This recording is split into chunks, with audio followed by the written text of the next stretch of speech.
Hello, this will be the last part of this chapter, polarization. Right, let's we had started with Huygens wave theory, followed by what is the meaning of interference, and then we did Young's double slit experiment, and in the last video we spoke about diffraction. Okay, the last property or aspect, property of light which we are going to understand as polarization.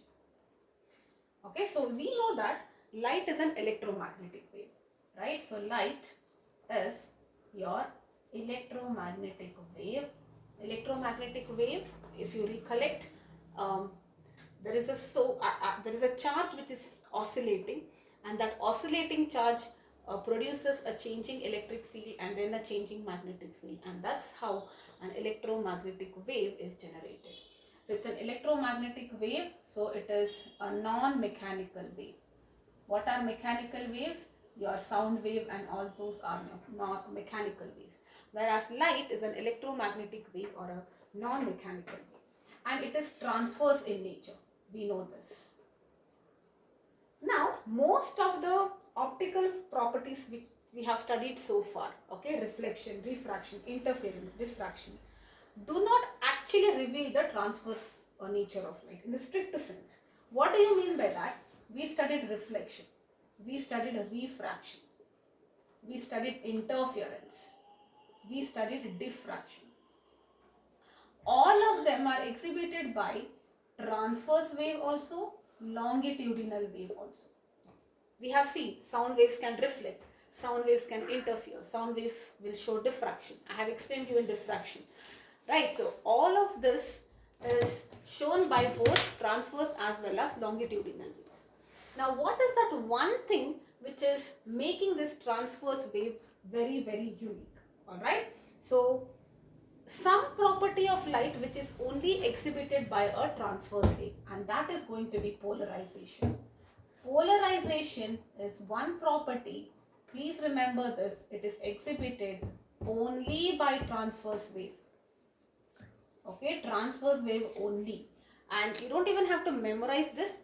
The moment we discuss in detail about polarization, you will know automatically that longitudinal or mechanical waves cannot undergo polarization. Okay, so this is the history. All the characters are exhibited by both transverse and longitudinal wave.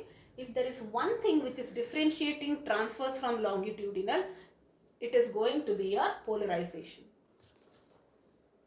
Alright, now where do you find before we understand what is polarization, let us find what are its applications. Okay, now you have watched a lot of 3D films. So this 3D films is making use of this polarization concept. You will understand at the end of it what exactly polarization is. Okay, and you have used devices which have liquid crystal display attached to it, maybe an LCD TV, LCD calculator, computers, your mobile phone for that matter. So what is this liquid crystal display based on? It is based on polarization. Alright, now that we have understood a little bit introduction to polarization, that it is one character which is exhibited only by a transverse wave, let us now understand little bit more about polarization. What is the meaning of polarized light and unpolarized light? Alright, so now you know, again I am going to repeat the same thing. Light is an electromagnetic wave, which means if I consider this to be the axis, if I say the particle is oscillating along the x-axis, there will, and this is the direction of propagation. Okay, so if this is y-axis, okay, if the particle is oscillating like this, the wave is going like this, and if it is oscillating like this, the magnetic wave will go like this. Correct? So in both the cases, the direction of propagation is perpendicular to the direction of electric and magnetic field. Correct? You know that. Now, if you consider a plane which contains electrical field, now what is this? Wave is nothing but a field which is created, right? Ultimately, the charged particle, because it is oscillating, the field which it is creating is also oscillating. So that is a changing electric field. So in terms of physical quantity, I can say it is nothing but the electric field. which is propagate, correct? So if you consider a plane wherein it contains the electric field as well as magnetic field, do you agree it is perpendicular to the direction of propagation? Now, if you consider this to be the direction of propagation, this plane, okay, this plane, like if I draw like this plane which is containing both of them is perpendicular to the propagation of the wave, correct? Now, remember how I told you how light is produced? There is a source of light, correct? There is a source of light. It can be sun, it can be a candle. If you burn candle, you are getting light. But how is it actually giving you light? Okay, so when you are burning, that means you are providing heat energy, right? So you are using a matchstick, you are burning it, there is heat which is supplied. The molecules and atoms of those wax, the candle wax, they absorb this, they get excited, all right, and they are now getting displaced.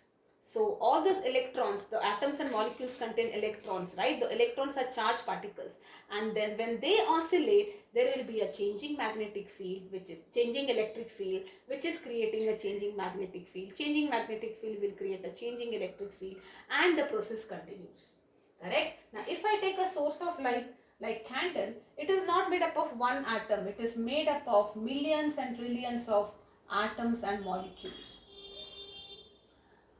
Now, if you are focusing on one atom, even one atom has got many electrons. Maybe one particle is oscillating like this, one particle oscillates like this, one is oscillating like this, one is oscillating like this. It is very, very random, correct? So these particles which are emitting light, they act independently. It is not in a synchronized way, correct? They act independently, and the light which is propagated in a given direction will have all these independent waves whose electric fields are randomly oriented.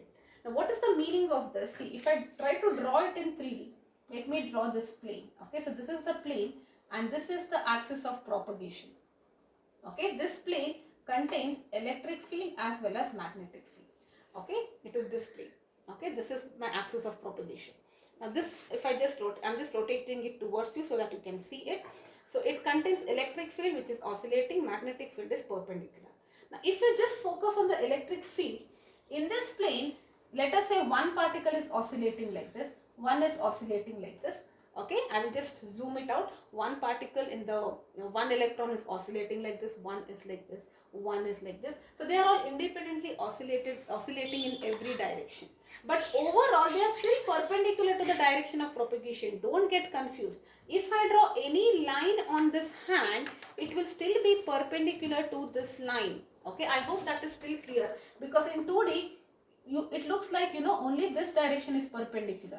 If I draw like this, it is not perpendicular, but in reality it is in 3D. Okay, I hope you are able to visualize that. Okay, so now what is actually happening? So you have the candle or whatever source, it is made up of various atoms and they have dot of electrons. All these particles will independently oscillate in their own directions and they create independent waves.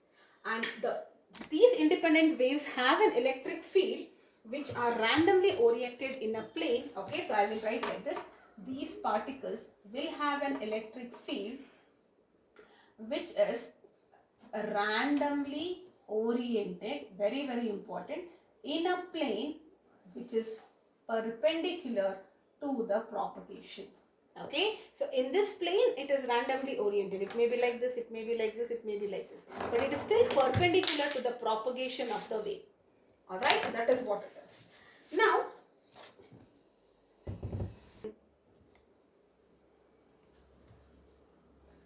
alright, now because there are at a given time there will be large number of waves, and can you visualize, this is nothing but electric field. When a charge oscillates, it creates an electric field. So I can also talk about electric field vectors which are randomly oriented. So in other words, I can say that if I consider this to be the plane containing electric and magnetic field, the electric field vectors are in different directions, right? So that is what I can say. And this displacement, alright, so now this kind of orientation where the electric field vectors are in random direction, the light which is made up of these kind of field vectors which are distributed randomly in a plane perpendicular to the propagation is what we call as unpolarized light. In simple words, unpolarized light means the particle which is oscillating, which is the source, is oscillating in different directions, and all the directions are always perpendicular to the direction of propagation. I hope this part is very clear. Now, by using some techniques, it is possible to eliminate this system. I don't want it to orient like this. Maybe instead of light going in all directions, oscillating, the particle oscillating in all directions, maybe I only want it to oscillate in one axis, or maybe I only want it to oscillate like this. Alright, so if I want that to happen, it is possible. I just have to use some techniques. Maybe I have to make use of Nicol prism, or there are various other devices which I can use to convert this unpolarized light, which is wherein the field vectors are in random direction, to make it a channelized and convert it to a plane with the randomness I want to remove it, eliminate it, and make it in only one direction. Alright, now that process is what we call as converting polarized light, unpolarized light will be converted to polarized light. Unpolarized light means the electric field vectors are randomly oriented in all directions, or in other words, the particle is oscillating in all directions. When I say polarized, it is only in one direction. It can be any direction. Okay, this process of converting unpolarized light to polarized light is what we call as polarization. Alright, so polarization is the process of eliminating the symmetric distribution of electric field vectors around the line of propagation of light. Okay, so you are eliminating this symmetry. It is symmetrically distributed throughout, correct? I want to remove this symmetry and convert it into only one direction. That process is what we call as polarization, and the output what you get. Okay, the field vectors are not symmetrically distributed. It is only in one direction. That is what we call as a polarized light. And if this polarization happens in only one plane, it is what we call as plane polarized light. Now what I mean by this is, if you consider this to be the direction of propagation, instead of this going in all directions, if I make it oscillate only in this direction, then you can consider this plane to be the plane of polarization. Correct? So let me also show you this way. So initially it was in all directions, correct? Now I used some instrument called polarizer, and then I got the output like this. Okay, this plane is now called as the plane of polarization, and this light sometimes we also call it as the plane polarized light, because the direction of oscillation was in all directions. Now it is only along a plane. So if I have many pens like this, I can fit them to a plane, right? So that is why it is called as the plane polarized light. It is also called as linear polarized. Now why it is called linear? Because the direction of oscillation is linear. It is in one line. But the wave is going to be a plane polarized wave. Alright. Now let us understand about something called as what are Polaroids. Okay, so polarization is simply a technique, just to summarize, exhibited only by transverse wave, and now you understand why it is only exhibited by transverse wave, because it is talking about electric fields and all that, and that is only happening in the case of an electromagnetic wave. I hope that part is very clear. Now the second part, what is the summary all about it? In general, the electric field vectors or the particles are symmetrically distributed in a plane which is perpendicular to the propagation, but I can change it with the help of polarizers to actually have it in a plane, not in a random direction. It's a symmetrically distributed direction, and that is what we call as polarization. Okay, now what are Polaroids? This is Polaroids. Now Polaroids are like thin sheets made up of special kind of plastic. You have plastic, it's a special variety of plastic, and you are making very thin sheets, very thin sheets, and you are using this to get polarized light.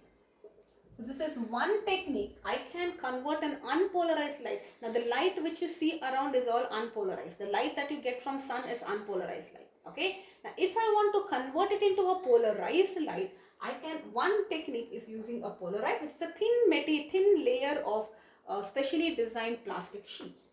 Alright. Now what is the internal, little bit let us understand how it is making this unpolarized light into a polarized light.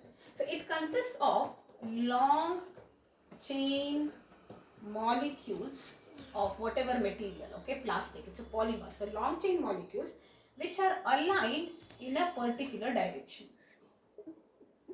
So the molecules are all aligned in a particular direction. In that way you are designing this Polaroid.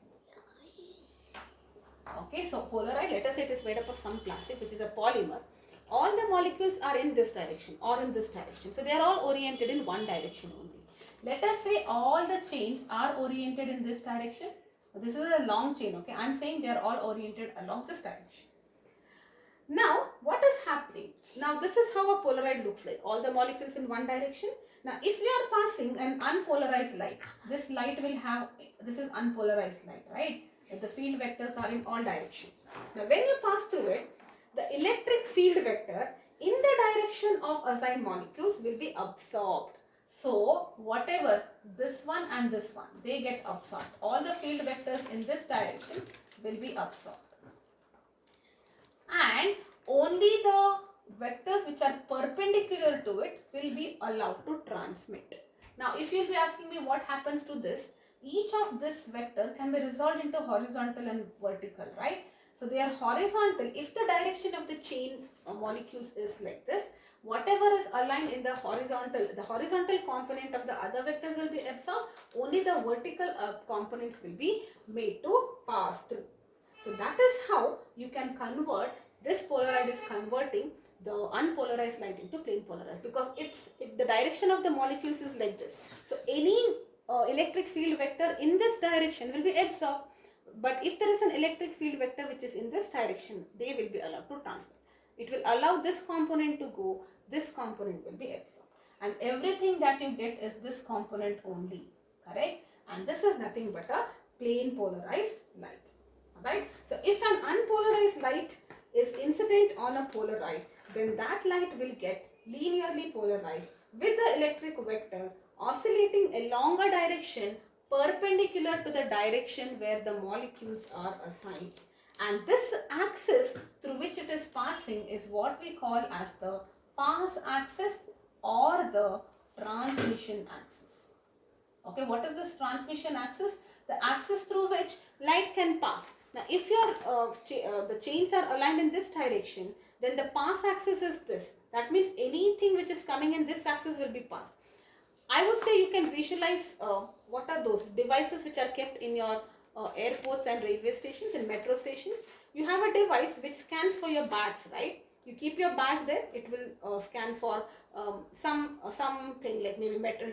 There are various things it scans, but metal detectors and all, they look for metals, and if there is a metal, it will probably indicate you that there is a metal, correct? Now, similar thing like that. Some things are allowed to pass if the algorithm says that this material cannot go, then it will give you an indication that there is something wrong here. Same thing here. So this is like a pass axis. Everything in this direction will be passed. Anything in this direction will not be allowed to pass. It will be absorbed by this Polaroid. Right? Now, most important is this. Alright, so if I have this, okay, now this is my unpolarized light, and let us say this is the plane which it contains. Okay, now if the intensity of this light, unpolarized light, was I naught, and it is made to pass through a polarizer. Now sometimes I can use polarizer. There are two uses of Polaroids or a polarizer. One is to convert it into a polarized light, and second one, it can also be used as an analyzer to know what exactly is the direction of polarization. I will talk about it. Okay. Now suppose this polarizer is having, if the transmission axis is like this, that means the molecules are arranged in this direction. That means only this vertical component is allowed to pass. So if you, let us say this is the transmission axis. If a pen is coming this way, it will say stop. If a pen is coming this way, stop. If a pen is coming this way, stop. Only in this vertical direction it will pass. Okay. So I can rotate it, by the way. Okay, I will talk about it. So suppose if you have a polarizer wherein the transmission axis is vertical, then of all the everything I can resolve into horizontal and vertical, right? So the horizontal will not be allowed to pass, only the vertical components will be allowed to pass, correct? So I will get the output like this. And what will be the intensity of this? This will be I naught by 2. Why I naught by 2? Because each one has horizontal and vertical. Horizontal is block, vertical is allowed. So half of it. The intensity is half of it. Now, suppose I take the same polarizer and place it here and I rotate it. What I do? I change the polarizer's direction. I keep it this way. Okay. See, polarizer was initially like this. Its transmission axis was like this. I rotate it and I keep it like this. Correct? Now, only the horizontal part will allow. Vertical part will not be allowed, right? So, if the pen is coming in this direction, it will say pass. If the pen is coming in this direction, fail. This direction, fail. This direction, fail. Only this direction will be passed. So, basically, I can have one polarizer, I can keep rotating it, right? So depending on the rotation, you will have the different types of polarization.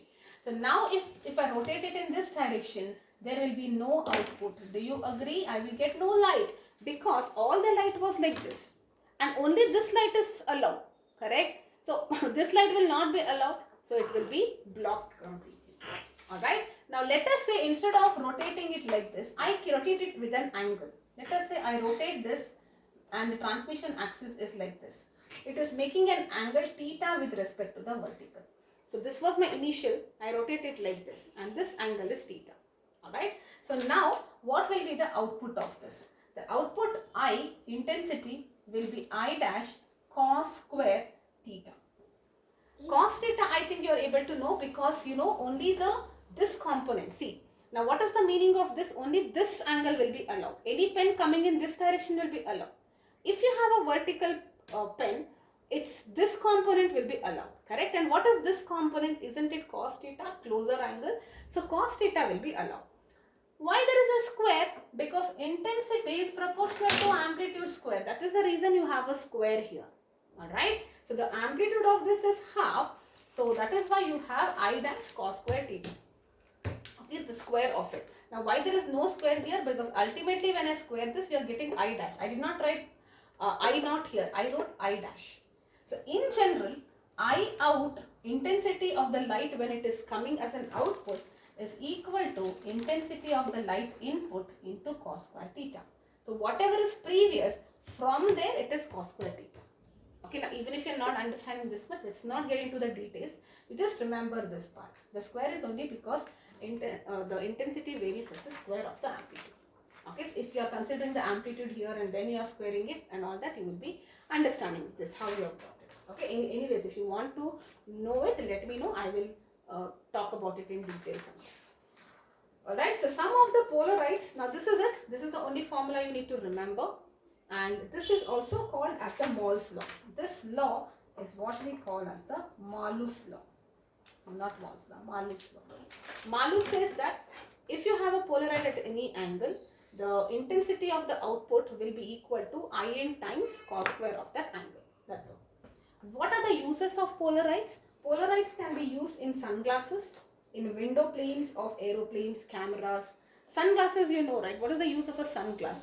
It is it is converting that unpolarized light into plain polarized light so that that effect is reduced, right? So it is something like whatever is happening here, exactly the same thing is happening in the case of a sunglass.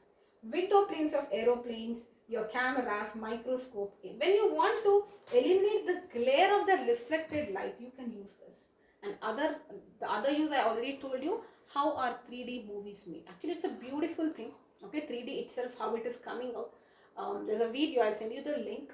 Not really I mean, I don't have to explain it with respect to your syllabus, but it is something, now that you know about polarization, that is something which is really, really interesting to watch. How 3D movies are made. What is the concept? How a polarizer will help you to watch 3D movies. Okay, so we will do one question and then we are done with this. Okay, one question on polarization. Very interesting. I'm taking a standard question here. So two crossed polarites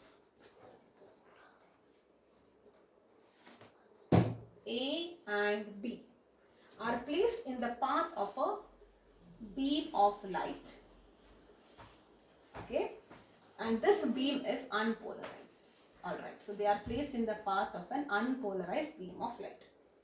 In between these two, okay, a third polaroid C is placed such that, okay, the pass angle of this is going to be 30 degree with respect to A.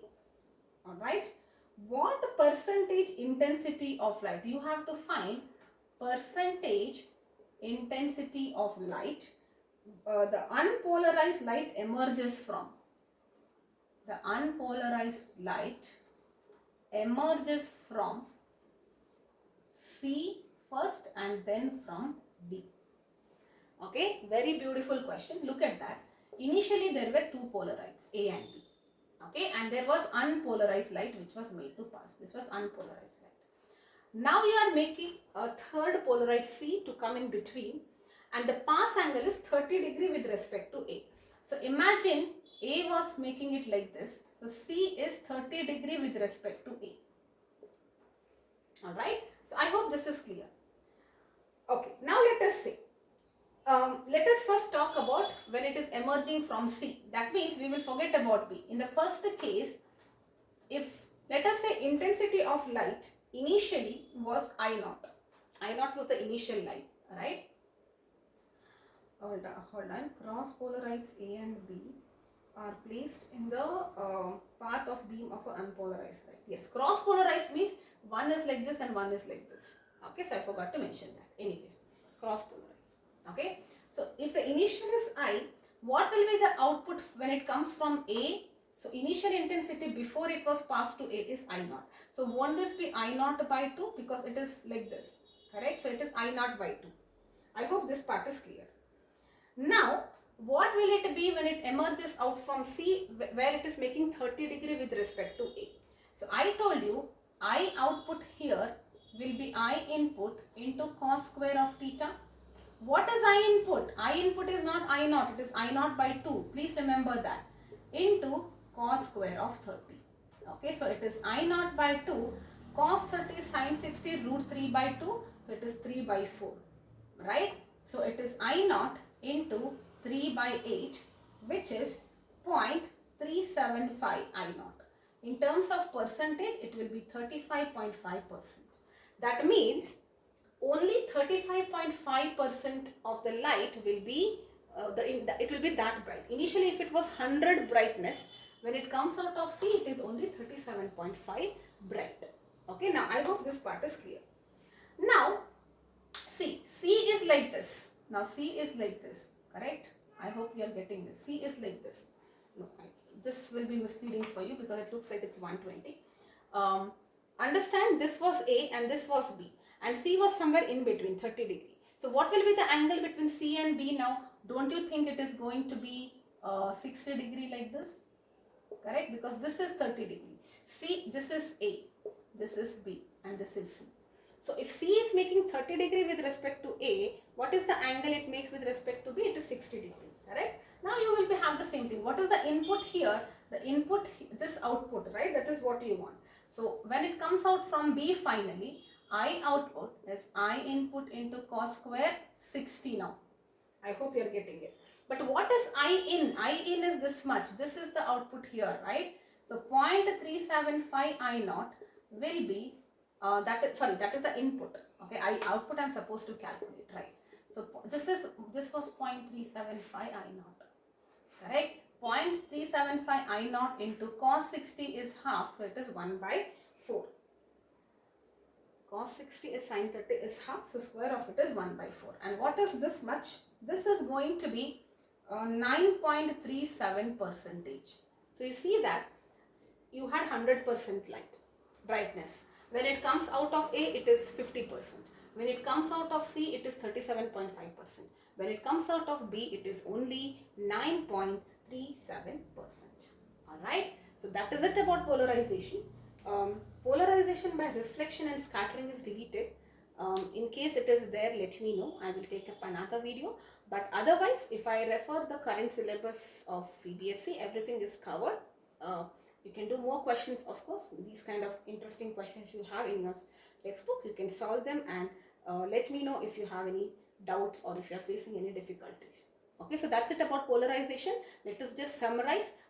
In general, unpolarized light means the electric field vectors or the particles are in all directions symmetrically distributed in the plane perpendicular to the propagation. If you want that to remove that symmetry and make it oscillate in only one direction or make all the field vectors in one direction, that is what we call as polarization. The process of removal of that symmetry and make it along one direction. Okay, and we can use different devices like polarizers, Nicol prism to get a polarized light. And polarizers can also be used as analyzers, because I will be able to know whether my light is polarized or not. Let us say this was already polarized. I will keep it like this. If the output is 0, that means this light was polarized. So I can also use a polarizer to know whether the input light on it, whether it is unpolarized or plane polarized. See, imagine, I don't care about creating a polarized light, okay? So I can use it as an analyzer. Let us say the plane is like this. So if this was plane polarized in this direction, it will not give you any output. But here what will be the output? You will get output like this, correct? That means this light is actually going to be an unpolarized light. That is how you can use this as an analyzer, okay? So if you have a polarizer kept at an angle, the output, the intensity output of that light after it has come out of that polarizer kept at an angle will be given in this form by the help of this formula. I output is I input into cos square of that angle. Right, so that's it about it. Let me know if you have any more doubts or any other topics which I have missed. I will cover it up, but to the best of my knowledge, this is all that we have. Alright, thank you and bye bye for now.